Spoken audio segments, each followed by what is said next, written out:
எனக்கன்பான சகோதர சகோதரிகளுக்கு என் அன்பின் நல்வாழ்த்துக்கள். இன்று தியானிக்கும்படியாக தேவன் அருளும் வசனம் சங்கீதம் 62:5. என் ஆத்துமாவே தேவனையே நோக்கி அமர்ந்திரு, நான் நம்புகிறது அவராலே வரும். ஆமென். இன்றைய தியான வசனத்தில் தாவீது தன்னுடைய ஆத்துமாவிடம் பேசுகிறார். என் ஆத்துமாவே தேவனையே நோக்கி அமர்ந்திரு என்று. நம்முடைய வாழ்க்கையில் சில நேரங்களில் நாம் எதிர்பார்த்தபடி காரியங்கள் நடக்காமல் போகலாம். ஜெபித்தும் பதில் தாமதமாகலாம். மனிதர்களை நம்பியிருந்தும் அவர்கள் கைவிடலாம். அப்படிப்பட்ட நேரங்களில் நம்முடைய மனம் கலங்கி விடுகிறது. ஆனால் தேவன் நம்மை பார்த்து, என்னை நோக்கி பார், என்னிடத்தில் காத்திரு என்று கூறுகிறார். தேவனையே நோக்கி அமர்ந்திரு என்பது சும்மா எதுவும் செய்யாமல் இருப்பது அல்ல.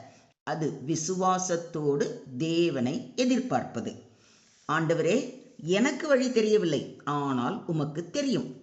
எனக்கு பதில் தெரியவில்லை, ஆனால் உம்மிடம் பதில் இருக்கிறது என்று சொல்லி தேவனுடைய கரத்தில் நம்மை ஒப்படைப்பதாகும். அடுத்ததாக தாவீது கூறுவது மிகவும் அழகானது. அதாவது, நான் நம்புகிறது அவராலே வரும். நமக்கு தேவையான உதவி மனிதர்களிடமிருந்து வரலாம். சில சமயங்களில் வாய்ப்புகள் மூலமாக வரலாம். ஆனால் அவற்றின் பின்னால் இருப்பவர் தேவனே. நம்முடைய நம்பிக்கை மனிதர்களில் அல்ல, தேவனில் இருக்க வேண்டும்.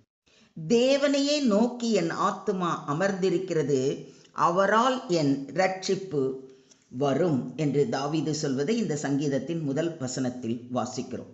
வெளியில் புயல் இருந்தாலும் தேவனை நம்புகிற இருதயத்தில் சமாதானம் இருக்கும். ஆகையால் இன்று நம்முடைய கவலைகளை பார்த்து பயப்படாமல் தேவனையே நோக்கி பார்ப்போம்.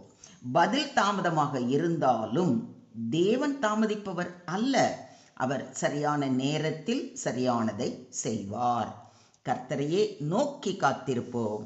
நிச்சயமாக அவர் நம்மை ஏமாற்ற மாட்டார். தேவனுக்கே மகிமை உண்டாவதாக. ஆமென்.